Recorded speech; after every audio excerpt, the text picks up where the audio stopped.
And some people are overreacting just a little bit. HOOXI looks like he's doing really well. In fact, his aim seems to be much more on point than it was the most recent time we saw him. And Astralis looked to be doing a little bit better, but to be fair, they've only beaten kind of weak teams. VP is the best team they've beaten. So how good is HOOXI now, and how much better is Astralis with HOOXI really? But before we go any further, the sponsor of today's video. Skin Club is a top adult, that means 18 plus, case opening site with a huge variety of cases that can be unboxed to collect and upgrade skins. Skin Club's provably fair system guarantees a fair chance to all players that you can easily track, whether you're unboxing alone in your room or against users or bots on LAN, or anywhere in between. Skin Club lets you open individual cases solo, or you can try to unbox your favorite skin or a skin from your favorite creator. Hey, Vitality is on here, and so is Kerrigan. If you've had enough of that, come back another time and activate your daily case, which Skin Club has for free with up to 13 different levels based on your experience. If you'd rather try something different, you can find your perfect match in battle on Battle Tinder, where you can weigh the risks to upgrade your undesired garbage skins for something actually useful. Just put in the skin, look for an upgrade, and let it spin. Skin Club offers themed events monthly, bringing new cases, giveaways, and prizes you can get by playing on the platform. You can deposit with crypto,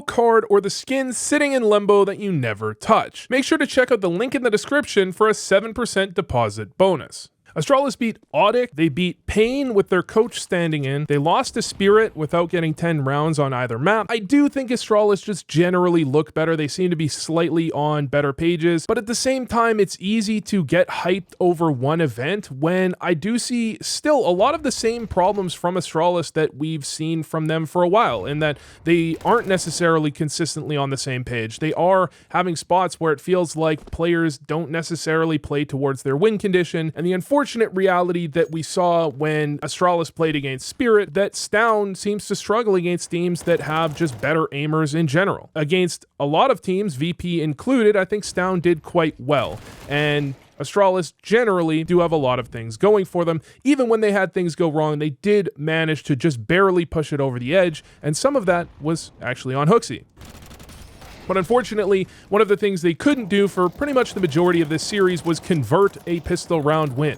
You know, they've already lost 3 players. It's a B retake. They're not even going to go for it. So if we skip to the gun rounds, I mean, HOOXI is the long A anchor, which isn't exactly the most entertaining part of the map, especially if your opponents just decide not to go there. Once in a while, you can go for a flank through long, and he did that really effectively against Spirit. He found ways to be active despite being a long A anchor. But in general, you just kind of sit around and wait for that one lurker. Sometimes you might get attacked, and especially against a player like HOOXI, you see teams do this against IGLs that anchor long, especially against Kerrigan. You see this sometimes where you see a weakness and you try and get a single or 2 players out to try and duel that player and take him down. I like the idea from HOOXI to double up long on this round. I think he has some inkling that maybe they're going to try and isolate HOOXI. That's why you'll often see, especially Kerrigan, I see him play pit like this very, very often, because you almost guarantee you can get one and fall back, but even if you don't get one, you can at least survive so you can get your support to rotate over.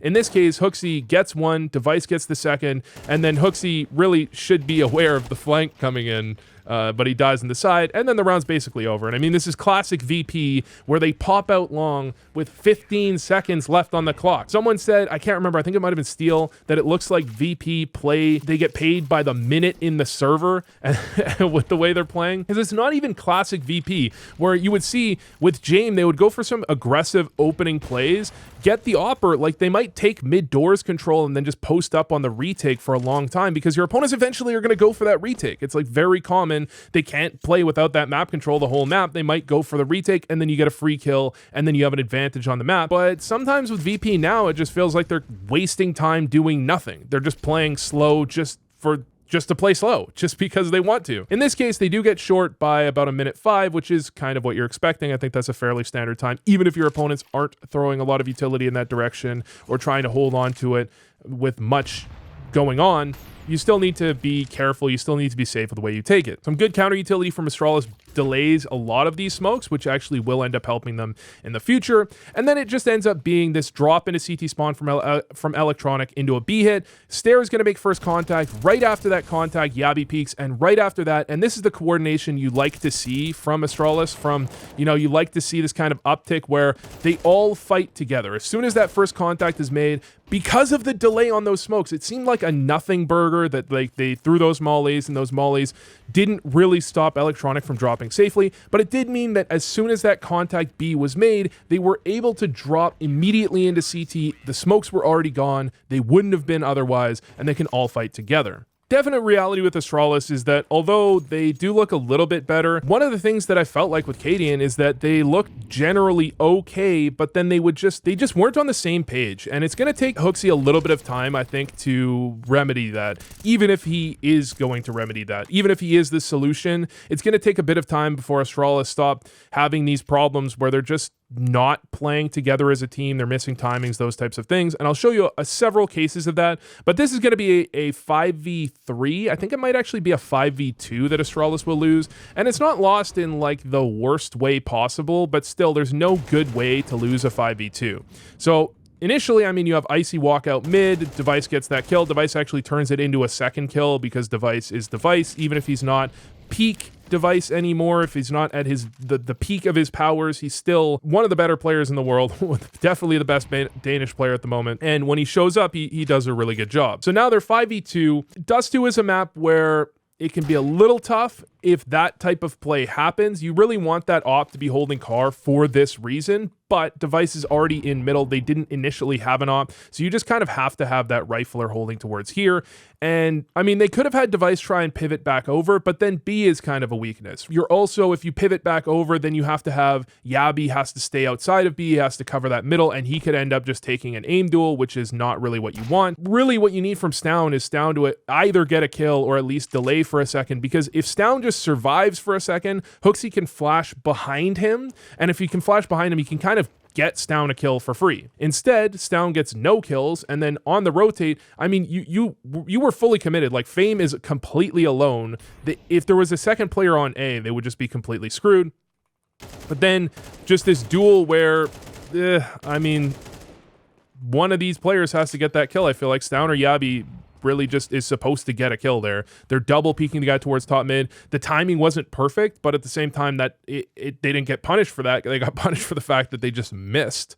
Then you turn it into a 3v2. I mean, it's still a realistically somewhat winnable round, but just the timing on the flashes, the timing on the peaks aren't quite together, and you end up losing 4 players for nothing. And I can kind of understand some of the way that went down, but at the same time, surely you can find a way to play slightly better together. Maybe Stown can be jiggling instead of actually committing for that first fight if he knows that his teammate in pit has a flash. Not exactly sure, but it's just not a round they should be losing. The interesting thing about this is you're like going kind of back to back on forces over and over and over.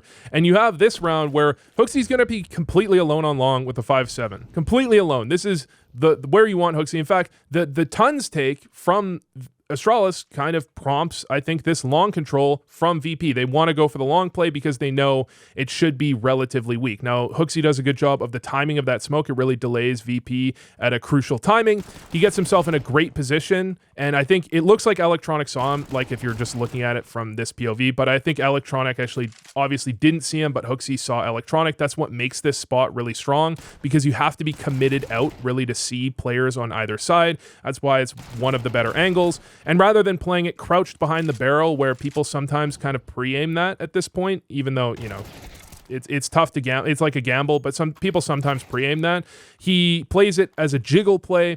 With that, he actually catches that timing on Electronic. So it is like kind of the new meta is to be jiggling everything at all times. I always felt like HOOXI at times back when he was on G2 was playing too scared. And I think that's one of the things you do have to worry about happening to HOOXI now, is that when you play with confidence, you can get things done even if your aim isn't perfect.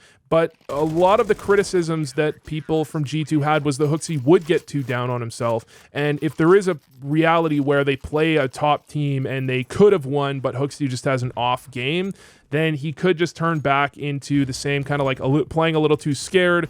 And if you saw the game against Spirit, him playing with confidence, even against Spirit, gave them several round wins with really well-timed flanks, with really well-timed aggressive plays. And if he can't do that, it's just going to be a bit unfortunate. But Astralis win their force, or, I mean, they had a pretty good buy, but it was still more or less a force.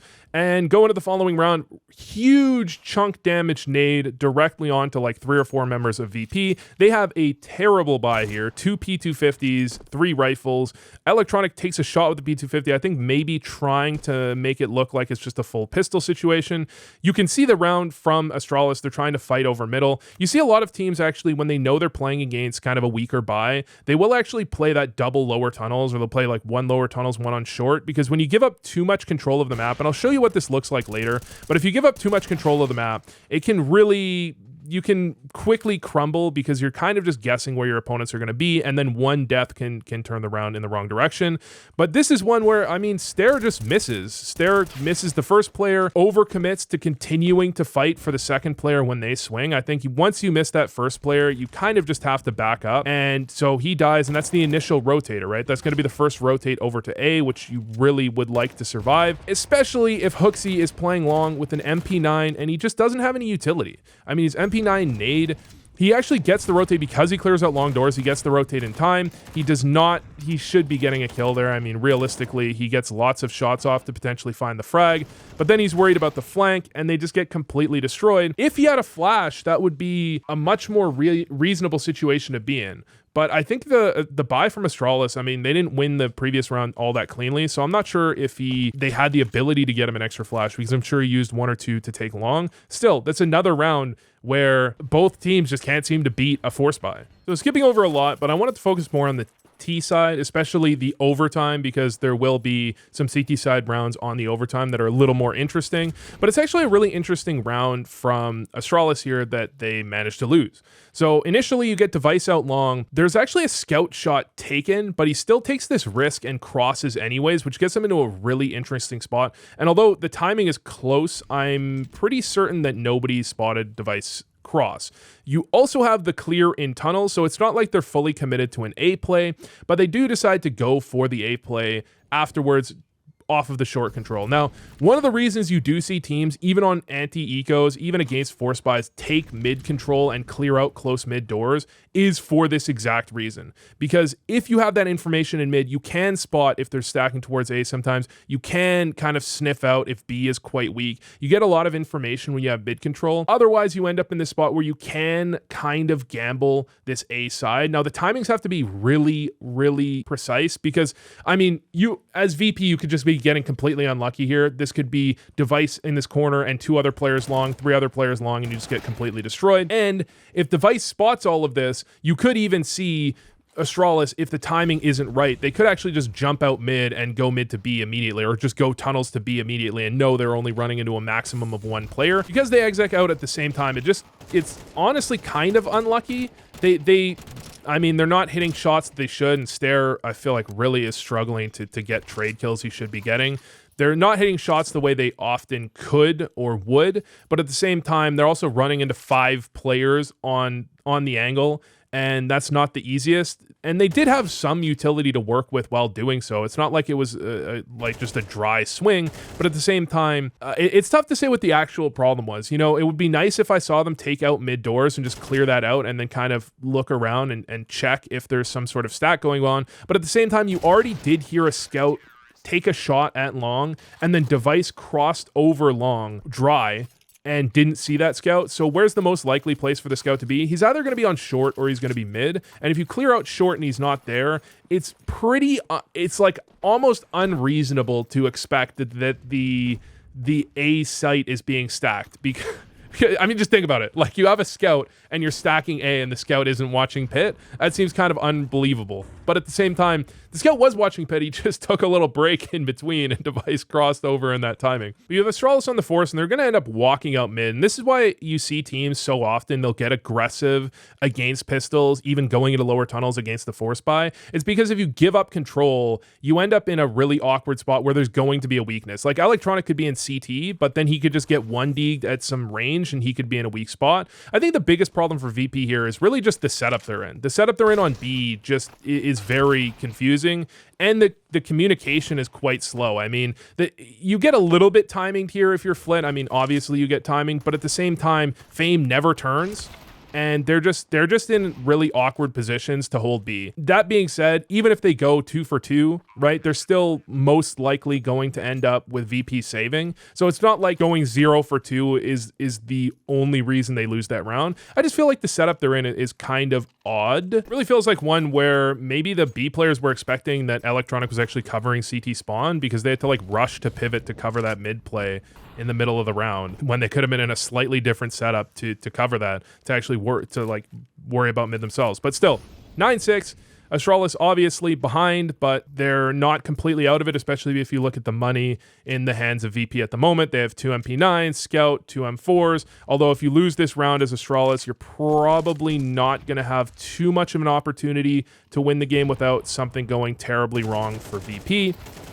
But in this case, HOOXI goes out mid and he just gets destroyed by Electronic. And that's not even like he gets just owned and has no chance. He actually just commits to a spray, does a really bad job of it, and Electronic does a good job. That's kind of a classic HOOXI moment, I feel like. If you want to say HOOXI is not the greatest, then that's one you might point to where that type of thing happens. But you do have Astralis end up on the A site anyways, and with some heroics and some quite nice shots from Device, I think he gets 2 scout headshots, they do win the round. And we do end up looking at a round from Astralis that I actually really like, because they get the boost on Device initially, they cover the mid play, but then they send 4 players down mid to basically instantly take mid control, which is something you can punish your opponents especially if they're not spotting over the smoke after they throw it. That's why you see teams sometimes they have that mid smoke and then someone jumps over it, and sometimes they actually get shot or they get killed because of that, and you kind of wonder why. It's because they want to spot if their opponents are moving down mid fast. Otherwise, you have to waste so much utility or so much kind of resources to actually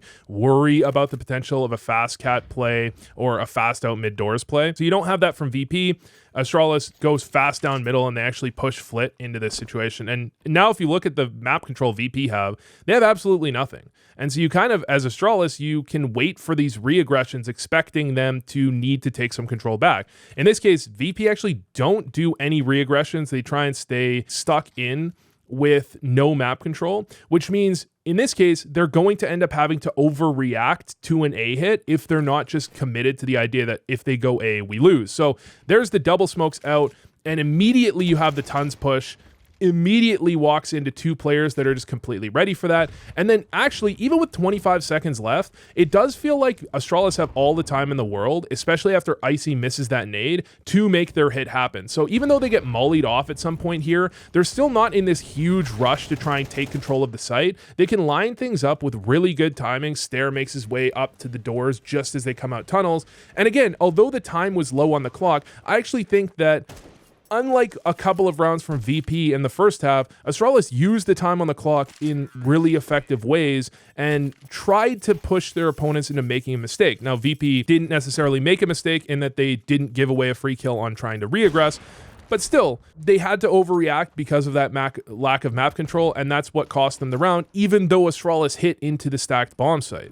And then I've seen people get criticized for this, where they're kind of just running it down on one bomb site over and over. I think part of the reason that you see IGL sometimes go like B 3 or 4 times in one half, even if it's not working, is because I think they will see a tendency where a team isn't playing stacked on B enough, or they're playing bad setups on B. And so they know that it's not 100% that they're going to catch that team in that setup, but if they do it 2 or 3 times, well, one of those times they're more likely. It's like a percentage game, right? And in this case, I mean, initially, actually, for Astralis, it did work. I actually think they do a pretty solid job of not spamming the same exact idea, especially against a VP team that is playing pretty back. They're kind of giving up that short control. They're giving up a lot of map control. So it's not easy for VP to actually get the information as to what's going on. And then the B hit comes out. You have Yabi pick up both kills off of some good utility, and VP are just going to have to save. They've got really no opportunity. That's one of the reasons these upper B hits are just like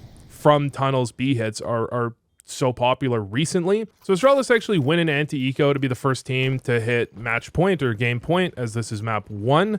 They go for what is a very aggressive long play, and I don't know, it's kind of questionable in that they don't have anybody that goes like tunnels to cover this side to end up coming through lower later, although, what was that arrow? Not every team has that all the time. The problem is that they kind of just go 5 long. Nobody even, usually you have someone watch this cross, right? Like you don't want to allow someone to sit here for all that long to actually walk up middle. And this is not like a pre-designed play from Flit. Like Flit's here, he just looks at mid, sees nobody's around, walks up mid, and it's not like they're double pushing mid. He just sees an opening to take a risk, even at 12-10, which you do have to commend him for, and he makes a bit of a gamble play, but it just traps Astralis in long, and then Astralis is just kind of sitting in here for a while, like trying to get something done. And you can go 5 long. It's just, I always think of the old adage, like if 4 players aren't going to do it, is a 5th really going to make the difference? And the answer is usually no, that you could have a 5th player that's doing something a little bit different for a little bit longer in that round. But you still, one of the problems is you want Device to get over to pit, and he was the guy that was set to throw the utility early, right? And if you want Device to get into pit, what are you going to trade him out with a different player? It gets a little complicated.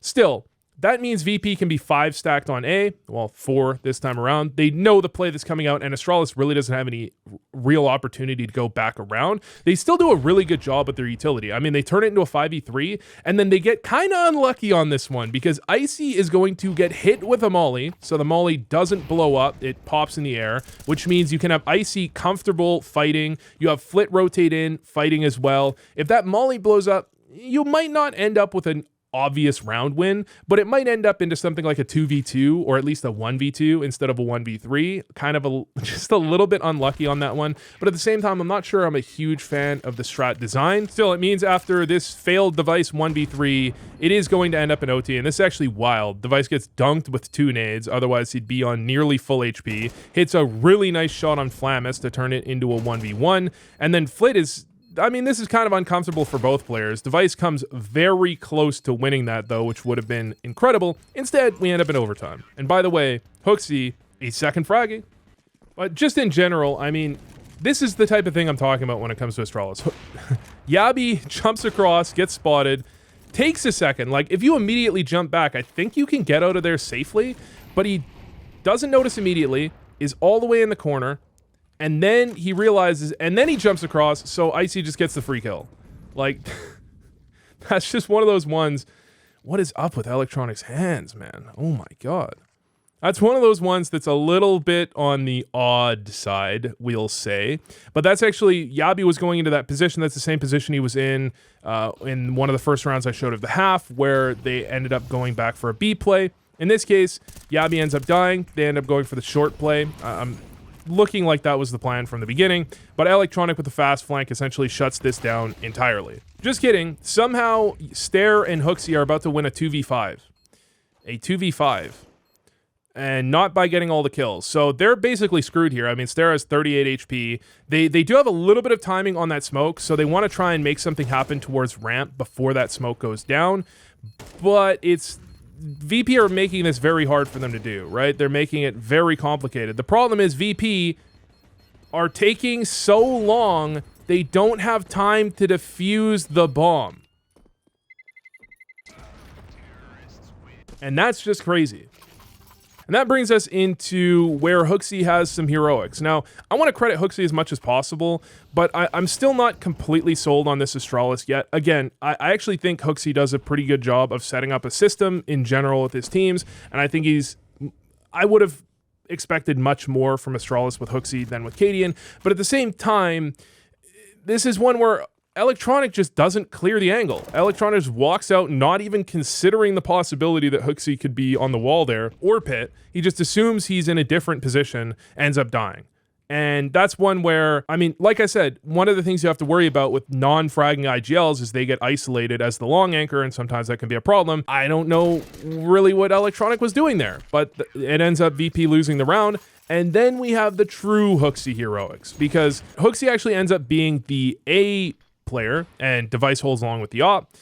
HOOXI plays aggressive. He gets into a really good position. And this is dangerous because that smoke can get naded out and then they just destroy you. But he actually loops back around behind Electronic, picks up the double, turns it into a third, and then sticks around. And I mean, that's just an unbelievable hold by HOOXI with 4. Actually, he gets 4. Where was the 4th? What the hell?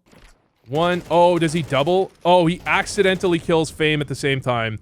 That is a really sick play from HOOXI in general. I mean, you'll see people make that occasionally, but there is some risk to it, and that's why I mentioned earlier, I mean, HOOXI is playing with confidence, which I think is a key. Obviously, he's also aiming better than if you actually watch him at the end of G2. Actually, I always thought his aim was okay, but his movement was terrible, so like, if he didn't hit the first bullet, he wasn't getting the kill. He was just really bad at that. But still, he's on point and making confident plays. That's GIGACHAD. Right up until things go a little wrong, including what would have been a huge nade just missing. And then they're actually going to go for what is essentially the same retake that VP went for a couple of times. HOOXI, I don't know why they're playing this setup exactly. Obviously, they're gambling that it's a B play, which is, it is what it is. Usually, in that case, you would love to have the Opper here so you can at least get 1 guaranteed kill before this player backs up, because otherwise, you end up in the spot where HOOXI, he doesn't want to overcommit to a fight. Unfortunately, I think if he knew that that player had a Tech 9, he would have committed a second longer to try and grab that kill. He's just trying to make sure he doesn't die, which is reasonable, but then you end up at a 4v4 retake. And you just have to have a level of coordination that I don't think Astralis have quite yet among their players to go for these sorts of plays that might take a little bit of time. But still, some good flashes, except for the one that full blinds HOOXI, and I think that's a CT flash that blinds HOOXI. There's 1, there's 2, and there's 3. Yeah, you can see this one bouncing directly in front of HOOXI because the timing is just off, and he would potentially just kill Electronic right there if the timing wasn't off. Instead, Astralis don't get a single kill. Maybe Device will pick one up? No. The only problem with this Astralis run is that, you know, I feel like HOOXI is just fragging a lot better than Cadian did, and just generally I think Cadian wasn't that great as a rifler, and the team still has some issues. And I don't really think that HOOXI is going to keep up the form he's got now. Now, the problem is that Cadian, I think, was a worse fragger than HOOXI, so he's going to be better than Cadian. But I don't know if after he's actually IGLing, he's implemented his system, which I think will make Astralis better, he's going to continue fragging the way he is. I hope he does. That would make Astralis really interesting. That would be actually a really interesting outcome.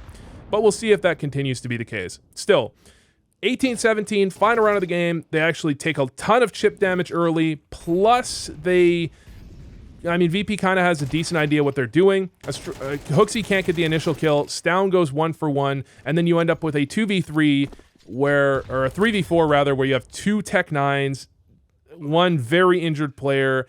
This is one where someone's going to need to pull off some heroics, you would think, right? Not in the greatest spot. Now, VP do a slightly odd play on the retake. It's not unheard of, but instead of going from outside B, they try and go through tunnels, and that actually does work quite well, especially if you have the right utility, but I don't think they had the right utility. I don't think they had the flashes over, did they, to actually help support those players coming out of tunnels. Actually, they had some. I mean, Icy had a flash. He actually dropped the molly over to Flamus, I think, but he tosses the flash early. But at the same time, I mean, Astralis do just hit some very nice shots. Like Flamus has, he literally has Yabi trapped in behind that box, and Yabi just peeks out, hits him in the head, insta headshot. Stair hits a couple nice shots as well. Well played by Astralis. And I mean, with the fact that some players on Astralis so far in this event have just been taking games or even series off at times where they've just been really struggling, and you could see Stair 2 or 3 times in this game. Usually Stair, one of the more consistent players, 2 or 3 times this game, just missing shots or making misplays that you wouldn't expect from him. I think HOOXI's done a very good job, and I'm kind of excited to see how that's going to look. If HOOXI can show that, with this level of team, a team that has promise but isn't a top 5 team, if he can actually push them further ahead and he can actually implement a system and make it work.